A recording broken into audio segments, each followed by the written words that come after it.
All right, let's talk comics.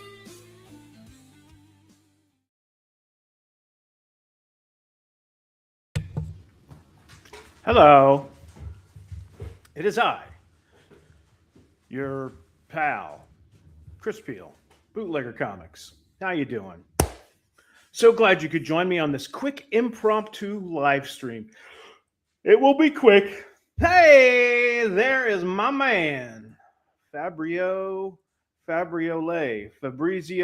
Aiello, the genius that is Fabrizio.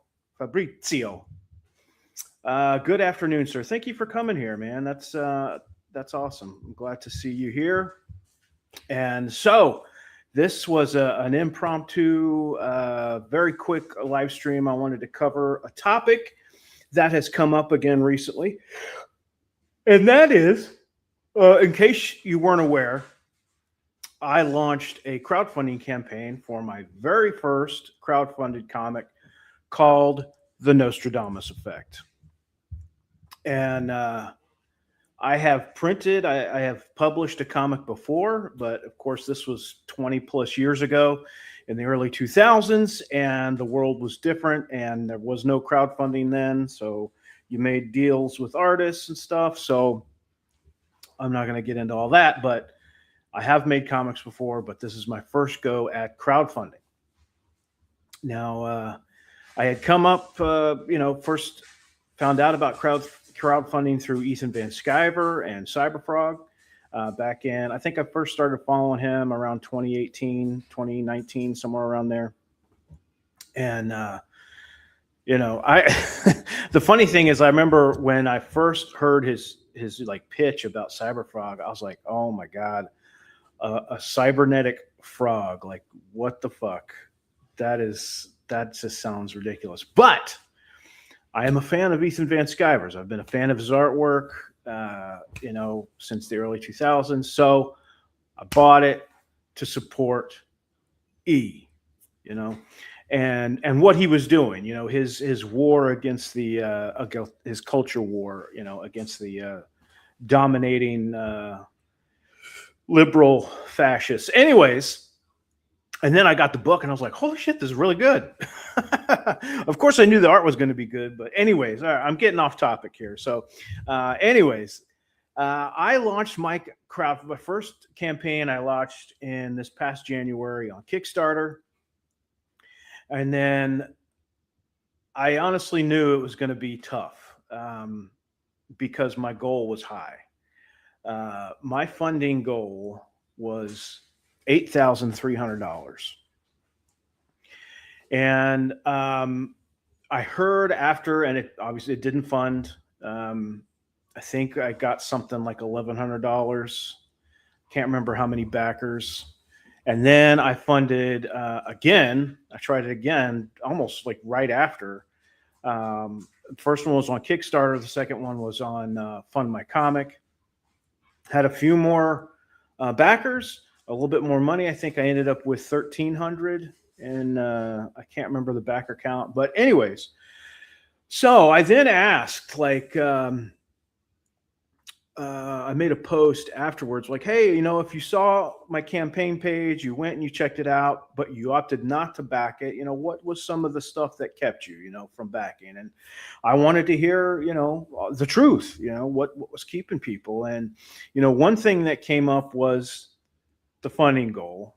Like, am I going to tie up my money Oh my goodness, excuse me. Because on Fund My Comic, when you that was a little better. When you back a project, your card is charged right away, so your money's kind of tied up, and people would see that goal, $8,300, and I might have had at any given time, maybe I had $200 or $300 or something, and 2 months to run the campaign. And so the thought was like, well, Jesus, this thing's not going to fund. I'm not going to tie up my money in something like this for 2 months, just to have it not fund, right? So there was that. There was things like initially I didn't have a digital tier. I just offered physical copies, and I got some feedback about because I think $17 was the first tier offering, which was the book with the cover A by Carlos Granda, and so that was $17, and then I had a $25, I think, tier. I think it was 25, and it was the variant cover by Boo Grabera, and same book, just a variant cover. And then I had various other ones from there. So so I was told that $17 was a big. It's putting a lot of faith into somebody who is untested, so to say, so to speak, who has not produced a book before, even though I had, just a different, type of situation. Anyways, so I got, great feedback. And, of course, I think we all know that the main, obstacle in crowdfunding is to build trust. Because at the end of the day, the backers have to believe that they're putting their trust in you, that you're going to, you fund, and you're going to produce what you have promised to your backers. So that was a lot to ask of people who had no freaking clue who I was.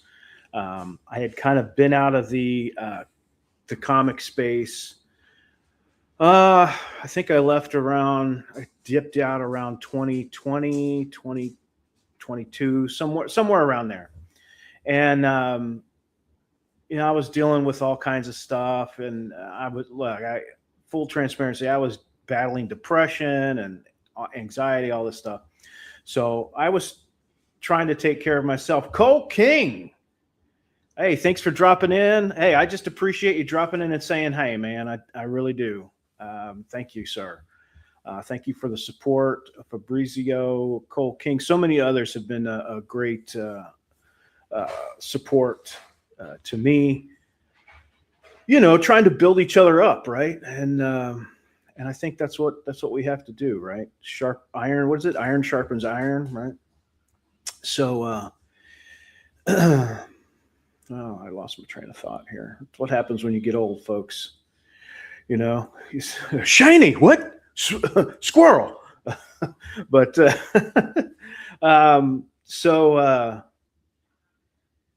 what the hell was I saying? Crowdfunding. Talking about crowdfunding and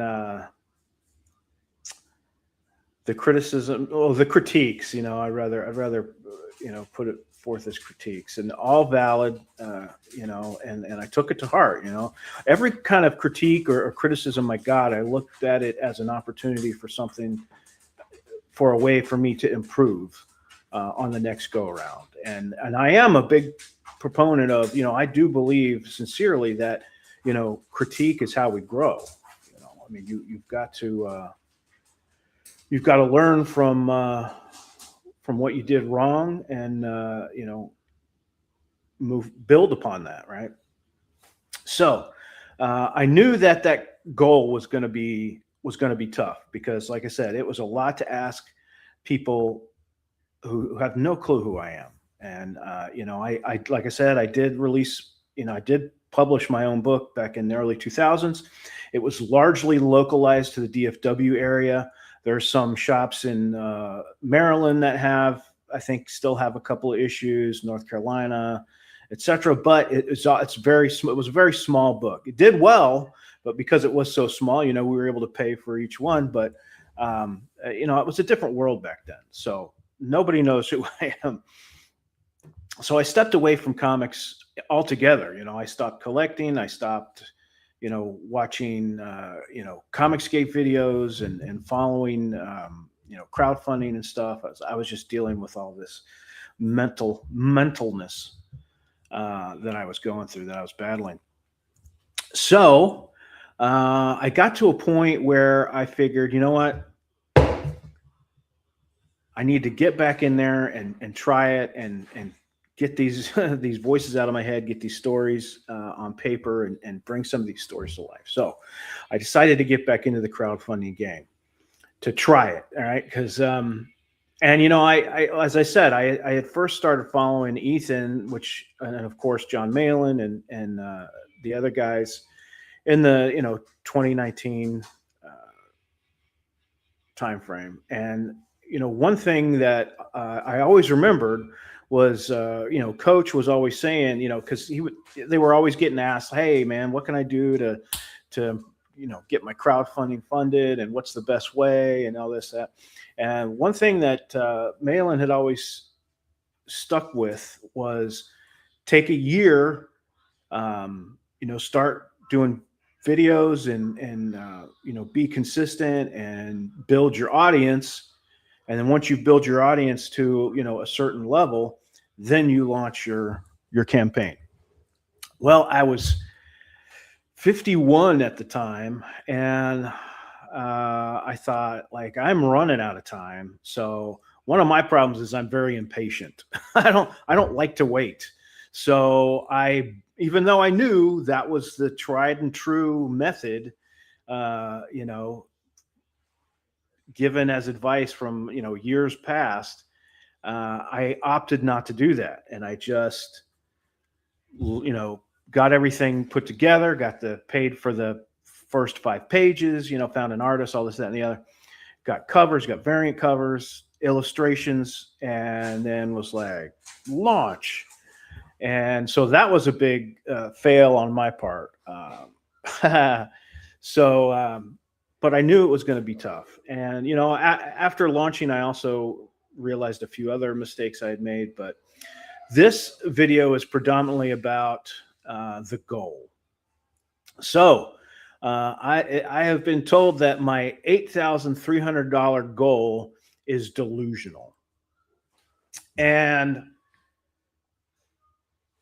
is that right? Is it delusional? I guess it depends on the context of delusional. I think for me, and at the point where I was, because I had, like, on my YouTube channel at the time, I had literally, like, I don't know, 16 followers, maybe, if that. And I wasn't producing a regular show. It was very inconsistent stuff I was doing on there. And, I started getting on some shows. I actually, my first show was, you know what? Enough of the shows. I'm getting sidetracked again. I'm my own favorite subject. That's my problem. So anyway, let's get down to brass tacks. $8,300. Is that a delusional goal for a crowdfunding campaign? I think for a first-time crowdfunder, I kind of think, yeah. The expectation going in there, expecting to hit that number, I think is delusional. In the context with which I was, starting, I had 0 following. Nobody had any idea who I was. The Nostradamus effect is a niche, story. It's horror, but it's a, specific kind of, subgenre within the horror milieu. So Yeah, I think so. But I had no expectation that I was going to hit that number. I tried to show confidence anytime I posted about it, but I knew I was like, oh my God, I am not going to hit this $8,000. Um, so why was my goal so high? Because I see people out there, with $1,000 goal. Hell, I saw a guy with $100 goal, and so why was mine so high? Well, you know what? I got bills to pay. I got a mortgage. No, no. The reality is making comics is fucking expensive. It is. If you're just a normal Joe working a regular 9 to 5, at the time I was just a humble forklift operator, blue collar guy. So let's get into the numbers a bit. I'm not going to get too specific just because I haven't asked permission to release the page rate from my artist and my colorist, and I don't want to do that without their permission. So I'm just going to give. It's not going to be too hard to figure it out. But anyways, so the book itself is 26 pages of story. So 26 pages of story with inks, pencils, inks, colors, letters. Just that. The interior. Excuse me. $5,330. Just for that. That's not including covers. So for the cover A, for the variant cover, and for I had an illustration done by, hey Bats, how you doing, my friend? Let's see, we got some comments. Cole King, hey brother, great to see you. Can't stick around, but I'll try to catch the replay. Great guy, great looking book coming out from this guy. Holy shit, I can't wait to get it. And then Series of Bats, who's been so great. Everybody's been great. Series of Bats has been fantastic too. Benjamin Soto, what up? What up? Thank you for coming in. I'm doing well. I'm doing well, Bats. I appreciate you. I get down sometimes, but I always try to tell myself, like, things as bad as I may think things are for me, holy shit, they could always be worse. My God. I mean, as bad as I may think I have it sometimes, it is nothing compared to some of the other shit that people have to deal with in their day-to-day lives. So I try to keep that in mind and be grateful for what I have and all that stuff. So, but enough of the sappiness. Because I am a sap. I absolutely am a sap, and I could go down that road, but I don't want to. So where were we? We were breaking this down. So the interior artwork and letters and all that is $5,330. Cover A, cover B, illustration by Hermitis Blanco, which, God, that was gorgeous. Those were $1,170. So that's on top of the $5,330. All right. So let's see. What does that got us? 5,330. I was told there would be no math. Bats, this ain't about haters. This is about a reality of crowdfunding. That's what we're talking about here. This is a reality, especially when you're someone like myself I'm just the writer. I have no ability to draw a flipping thing. So I have to rely on artists, colorists, letterers, all that to really produce the book. So we're looking at the interior art, the covers, plus the illustration. That right there is $6,500. That's not even counting the cost of printing. So I had, like I said, initially I had two different versions of the book. I had a cover A, which I called the Distillers the Distiller's Edition or something like that. And then cover B was like the Collector's Heist or something. I tried to keep a distilling theme through it. I thought that was kind of cool, with bootlegger. But so I think I was going to do, 500 of cover A, 150 of cover B, and or was it 300? I think it was 300 of cover A, 150 of cover B, and then 300 of the Hermitas Blanco print. Yeah, but it is upsetting. It upset me. Look, I was bummed,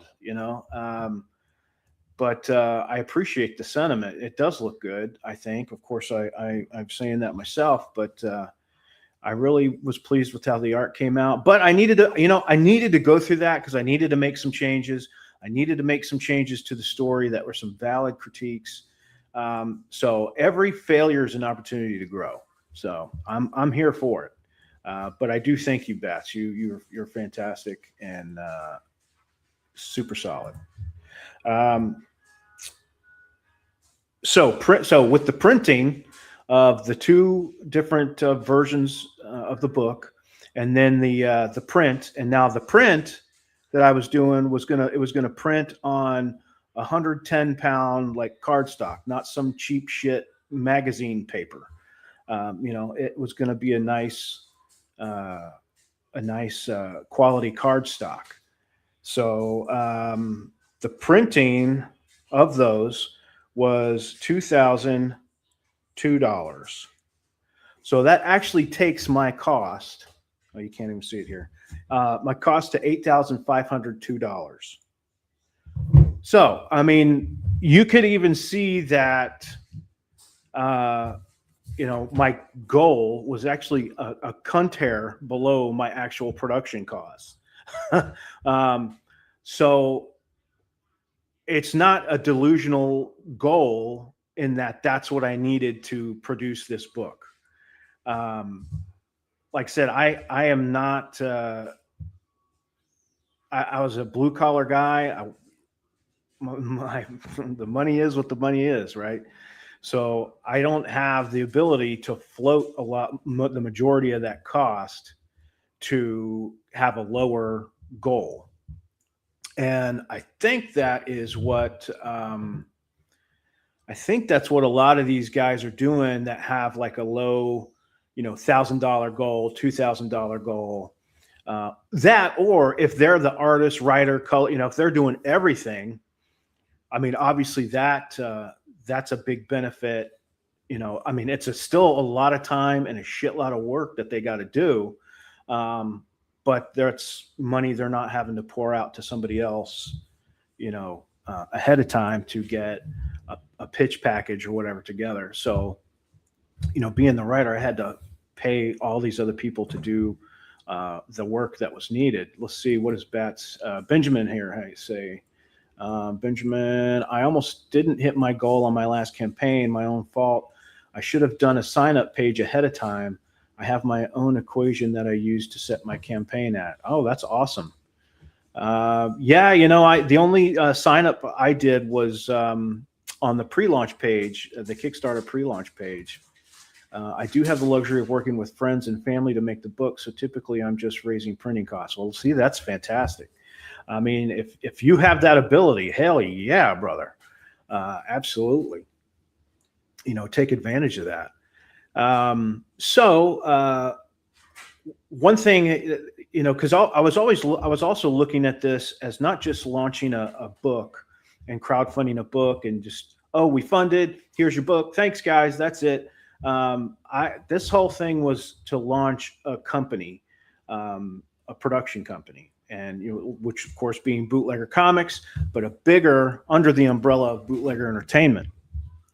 And I knew reputation was going to be a big thing, right? And I didn't want to do things that maybe would sour some artists or color stuff. So I, researched what fair indie prices are for page rates. And, that's what I made part of my, my budget. And, excuse me. And You know, it was important for me to pay fair. Golly, sorry guys. It was important for me to pay fairly, to pay on time. So that's another reason why, like, I could have probably found somebody who was, you know, more of an amateur, who could have, you know, uh, had a way lower page rate, or maybe even have done it for like a cut of any profits that would have been made. But you know, I wanted this to be the best thing that I have ever produced. You know, because it frankly was, the writing it was the best stuff I had written at the time. So I was very proud of the whole story. The whole story is completely done. By the time I launched, I had finished all 12 issues of the story. Um, but again, you know, it was that ask for people. And how many people have been burned on a crowdfund campaign? Let's see what my buddy here says, Fabrizio. I mean, if it wasn't for that last night and everyone rallying, I wouldn't have made mine, which I thought was lower that I should have funded. So hard to judge. It really is, man. And oh man, that was such a fun night. Oh, that was such a fun night. But um, you know, that's the one thing that I think is really great about Comicsgate is, you know, they really do try to lift each other up. And look, I'm not a proponent of supporting something just because just because the creator maybe is part of the group. Like, you know, I have to like something. You know, I have to be interested in something to really support it, and to promote it on a show. You know, I have to really and truly like the project. Um, where am I? What am I getting on this subject? Oh, right. So with Fabrizio, so I tell you, when I saw Fabrizio's, if you're not familiar with Fabrizio Aiello, shame on you. His book is absolutely fantastic. Horace H. Hoover. Um, my God, my favorite book of the year still. I saw it. I knew it was right up my alley. So I was like, it was so close. I'm like, we're going to make this. We gotta. So, you know, I think a big part of that was CG folks stepped in, saw it was a good project, saw the art quality was good, saw the story was good, and boosted it. And, you know, he made it through the finish, you know, across the finish line. So, that's what I'm about, you know. And I know another one is, God dang it, what is this guy's name? I'm drawing a blank on his name. His book is the Brothers Gruff. Jonathan Colton. Damn it! I saw his book, and I was jaw dropped when I saw his book, and he was at something like $400 or something. I'm like, what the hell? And his goal was only like $700. So I started. Shit, this is going to sound like I'm trying to boost myself up. This is not what I'm trying to do. I started throwing his name around to other CG folks, say, hey, check this guy out, check this guy out. And what did CG do? They saw that it was a quality project. They pushed him to the finish line. And that's what I love about this community, right? Series of bats. I am owed almost $1,500 in late books from creators. Holy shit. Your investment in the art was really worth it. The piece of the Plague Doctor grabbed me right away. Yes, absolutely. I really felt the art was perfect for that story. But yeah, see, that's what I'm saying, right? So look at Bats here. You know, owed $1,500 in late books from creators. Now, I have been burned in crowdfunded books. But not, luckily, not as much as some other folks have. So there are two books that I have never gotten. One is called Shinobi Sasquatch, and I know the artist was Rob Willis, that motherfucker. And I honestly don't even remember who the hell the writer was. But Rob Willis is the fuckhead who flaked out on it and never produced stopped producing the art for the book. I don't give a shit about what his personal gripe was for whatever it was that went between the two of them. Fuck that guy. I'll never see that $25 again. I know it's not a lot of money. It's just the principle of the thing. Anyways, so and the other book that I have yet to get is Rainbow the Brute. Now, am I happy that it's been 5 years or so since I backed Rainbow the Brute? No. Am I worried that I'm never going to see the fruits of my $200? No. I know I'm going to get it. It may not be this year. It may not be next year. I don't know. But I know I'm going to get it. And I know when I get it, I'm going to be extremely happy. So, oh yeah, here we go. Yeah, Ben. Cal Jameson was the writer. Good guy. It really sucks what Rob did. Yeah, that piece of shit. Fuck that guy. So that's how I feel about him. So those are the only two books that I got. Well, really, the only one book I got stiffed on, because I know I'll never see that book and I'll never see that money again. But I have no doubt I will get Rainbow the Brute. I just don't know when. And I know when I get, because that was the first time that I went all in, because I remember regretting not getting the executive box or whatever for Cyberfrog, because I was like, yeah, let me just give it a try. Let me just give it a shot, see if I like it. And then I liked it. And then I was like, man, $200 for the executive box. I was like, man, I don't know. So I just got the book, and I just totally regretted not getting it. So I knew when Rainbow the Boot came out, I'm like, all right, this is right up my alley. I know I'm going to love the art, and I'm definitely doing the executive tier. So I'll be excited to get that. Hey, Will, what's up, yo? Love this guy. I just kind of did a live with Will last weekend, and man, this guy's got the chops. He's got the art chops. He's funny. He's got it, man. So definitely check the Will Studio out. Check his action, Jackson. Yeah, almost 1,000 of that money is Ethan's campaigns. Yeah. Well, there is that. Let's see, a series of bats. Hey, Will. Sup, bats. Subjugates. Whoa, my boy. What is up, brother? Thank you for coming on and saying hi. Of course, my friend, of course. And I kick myself for not having followed your YouTube channel yet. But I will rectify that shortly. So anyways, let's get back. Let me get back on topic here. So my funding goal, was it delusional? If I was expecting to hit that goal, yeah, I would say I would be a totally delusional mess. I'm a nobody.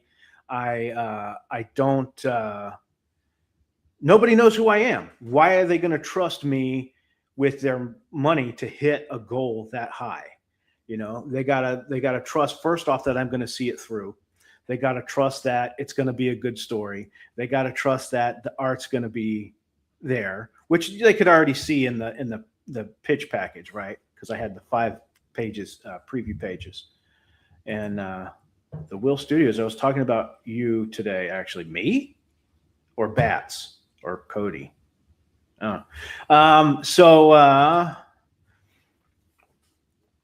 So I think, like, yeah, if you go in thinking like, oh man, I got this, dude. I got this locked down. I put that on a cracker, dude. That's a bit delusional. But the reality is that is the goal I needed to hit in order to make that comic book. I just don't have the ability to float. Man, if I could pay for like half of that, if I could pay for half of that book myself and just have, $3 to $4 grand, left and put that as a funding goal, oh shit, I'd do it in a heartbeat. It's just the reality of crowdfunding. And if you can make your book with $100 goal, fuck man, go for it. Do it. Do what you can, make it any way you can. So, so what am I doing now? I am going to eventually relaunch, but what I'm trying to do now is I'm doing more YouTube stuff. So I'm trying to build an audience, build a following. I'm getting involved in as many social media platforms as possible. I just started Substack here a month or two ago, which I still don't really get, but I'm doing my best on there. Of course, been on Instagram, X, YouTube, TikTok. I stepped away from TikTok for a while, but I'm gonna try to get more involved there. So trying to build up an audience and then start promoting again, and excuse me, golly, maybe down the road I can start getting some more artwork done. I'm also doing some stuff outside of comics. So I'm submitting a prose piece to a publisher for a short story for their magazine. It's a sword and sorcery story. But if it doesn't get picked up, if it doesn't get chosen or whatever, I will probably drop it on Substack. I'll put the whole thing, maybe release like a chapter a week or something, and then maybe eventually even turn it into a comic. But let's see here. Ayu Bats, says Cody. The Will Studios. You, Chris, I was talking about your book. Send me a link if you want. Oh, okay. Well, that was awfully nice of you. I hope. Bats, yes. Build your platform and get out there. Yeah, absolutely. Because one thing I found when I was on Kickstarter provides fantastic analytics. It shows you where your traffic's coming from to your page. It shows you like your conversion rate of, visitors converting to backers, where your backers are coming from typically. So I found it incredibly valuable. And I'll give an example. And I've given this example a few times. So I was getting a lot of traction on Instagram. So I was getting a lot of my follower count. Once I started posting books, my follower count was going up, and I was getting a lot of likes. So I'm like, all right, well, let me boost posts here on Instagram. So I was, paying to boost posts of pages from the book and illustrations and what have you. And man, I was getting like thousands of likes and views, and my sub count was going up. I'm like, holy crap, this is going to be great. And throughout my entire Kickstarter campaign, I got one backer from Instagram. So I started researching about audience behavior across the different social platforms. And it's interesting that each kind of platform has its own audience behavior. And I found that very fascinating. And let's see what we got here.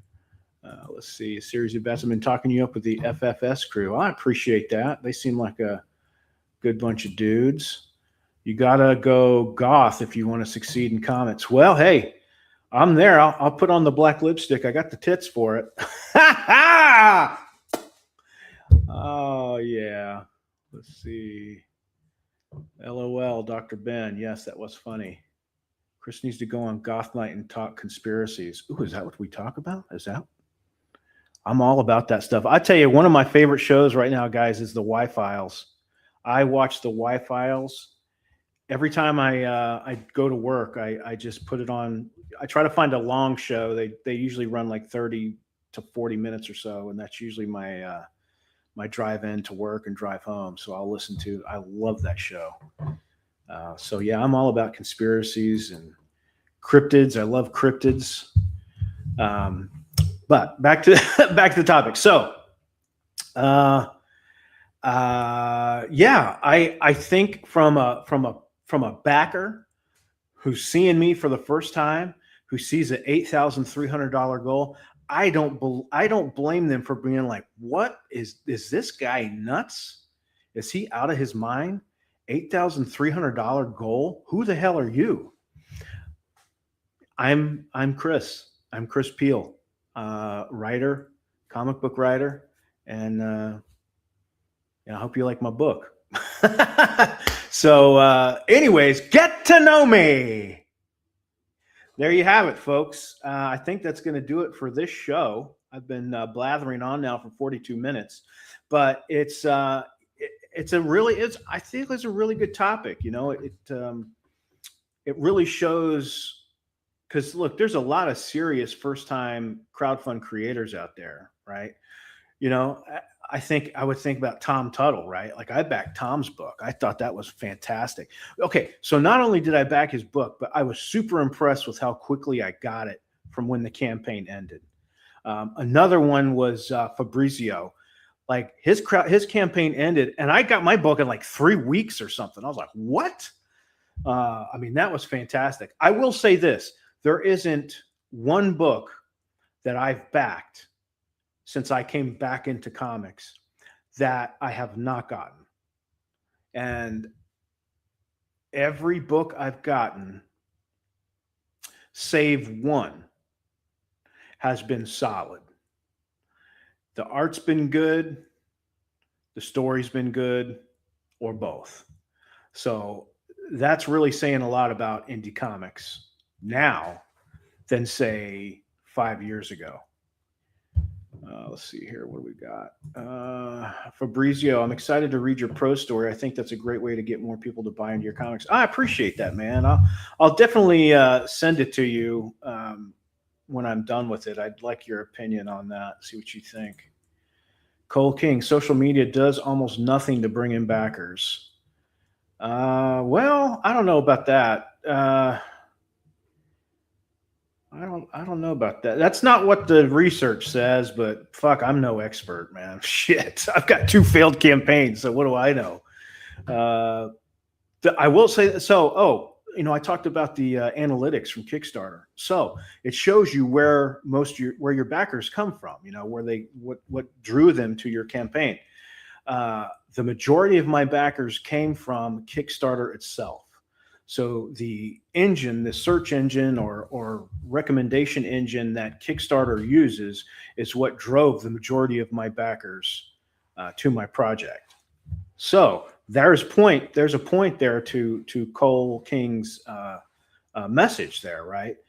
It wasn't social media really that brought those people into my campaign. It was I guess the algorithm within Kickstarter itself told its member, hey, we think you'll like this. Check this out. So that is interesting. I think the next highest funnel was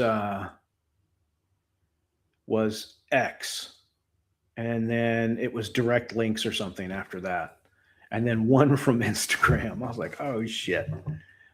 Let's see here. What do we got next? BTM Reviews also does a conspiracy show semi-frequently.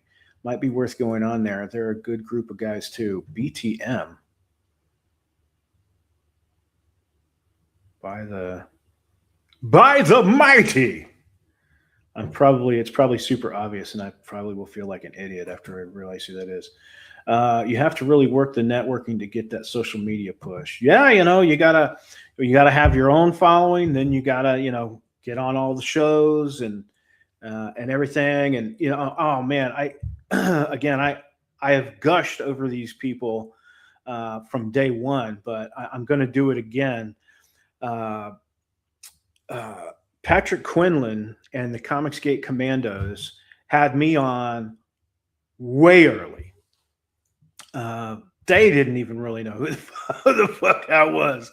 I'd been in the chats and stuff like that, commenting here and there, but they had me on super early. Great supporters, great feedback I got from all those guys on the campaign page, what to improve, what to take, where to move things maybe, differently. Just super supportive guys. Crenshaw had me on his show. He's a great freaking guy. I mean, Crenshaw's a real one, man. That guy loves comics. He loves supporting indie creators. Great freaking guy. And I can't remember the first gal that had me on. She's an indie author, like a prose author, and I was her first comic book author. I follow her. I just can't remember her name. And then Katie. Oh, dear sweet Katie. Katie did. she does not deserve all the fucking bullshit she's been getting from that cunt overseas. Man, she is, she was on the show the first time I was on with the Comicsgate Commandos.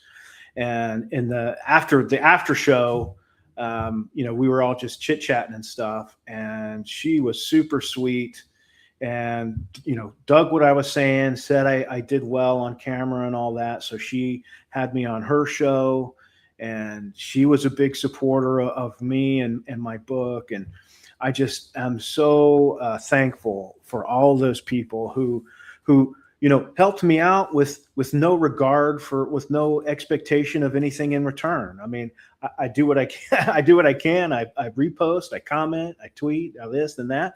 I mean, I love all those guys. I cannot wait to get my copy of River of Blood. That book looks fucking awesome. If I had the money, I would buy another copy just for the Ethan Van Sciver cover. But I don't know. I'll see if I can wrangle something up. But let's see. We got some more comments going here. X is how I found out about your book. Hey, yeah, there you go. See, so social media's got some good stuff. I can send you their info. That'd be great. Crenshaw rules. He absolutely does, man. He's just such a great guy. And I love his show. His show is so different. So when he invited me on, he was like, I need you to pick, he gave me a choice of 5 favorite comics, 5 favorite movies, or 5 favorite songs. And not necessarily favorites, but 5 that had some kind of impact or had some kind of meaning for me and my life. So I chose music. And, all these different songs, of course, I liked, might not have been my favorites, but there was a specific reason why they meant, had so much meaning for me in different, periods of my life. So I love that. And I love talking about movies. Film is my first love. And, he does the same thing with movies, with comics. Really great show. It's an opportunity for people to get to know the creators, and more than just, through a pitch or what have you. So yes, I am a big supporter of Crenshaw. I think he's a great guy. Got to get you on FFS. Sure, man. I'll go in there. I'll get on with those guys. I tell you, also, I've been on, I love the nights, the Friday nights. And I love that show. Their show usually starts after mine, or it will end my show and theirs is still going. So I'll get in the comments. One day I did a stream by myself. I did a creators table by myself, and because it was 4th of July weekend, I couldn't get anybody to come on. So it happens. So I was like, I'll have some drinks while I'm on live. So on my live, so I'm drinking. I went out and bought a bottle of rum and some Coke, and I'm drinking. And so then by the time my show was over, I was drunker than Cooter Brown. And then I get into their show, and I'm in the comments, and they're talking about stuff that I was very opinionated about. And I think it was Salty who was on the show. Poor guy. I'm like, let me on. Give me the link. I drunkenly browbeat them into letting me on their show. So they're like, okay, if you back Salty's book, we'll give you the link, but you got to show proof. So I was like, okay, boop. And I went and did it, and they had me on, and I was drunk. Guys, I drank an entire bottle of rum. And I don't even remember how the show ended. I don't remember going to bed, but it was fun. I'm sure I made a complete ass out of myself. And I apologize to the guys later if I ruined the show or whatever. They said it was hilarious. So Katie is an absolute gem. And she does not deserve the bullshit she's had to put up with these past few months. She absolutely is the sweetest. She's doing great stuff for small creators. And Salty is great. Yes, he is great. He was a great sport for letting me on, because it really was about him. And, I was just a drunken fool, but hopefully some people had some fun out of it. Anyways. Well, I think that does it, guys. I can't believe I've been going on for an hour about this, But so that's a little bit about the insights as to what the reality was as far as from a financial standpoint for me and my campaign. Why my funding goal was so high, because it was high. Originally, originally my funding goal was going to be like $12,000 because I had this lofty plan of these three completely different book options, not just covers, but the second tier was going to include a 6-page short story called The Cryptid Chronicles.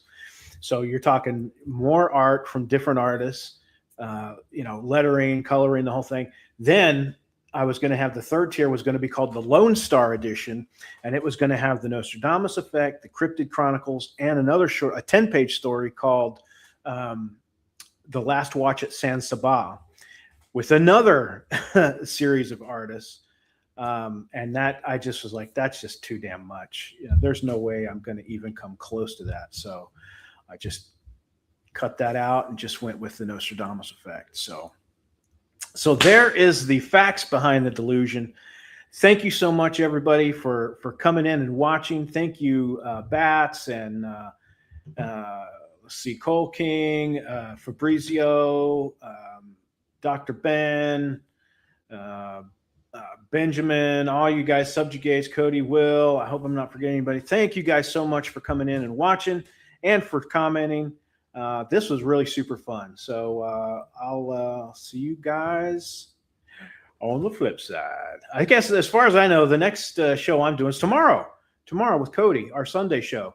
If you've never checked it out, just come and stop by. It's a cool, chill, we're just talking about whatever. So we'll see you tomorrow. And I'm leaving. Wait a minute. No, I got to end the stream. Don't cross the streams. Oh, I got to hit end stream.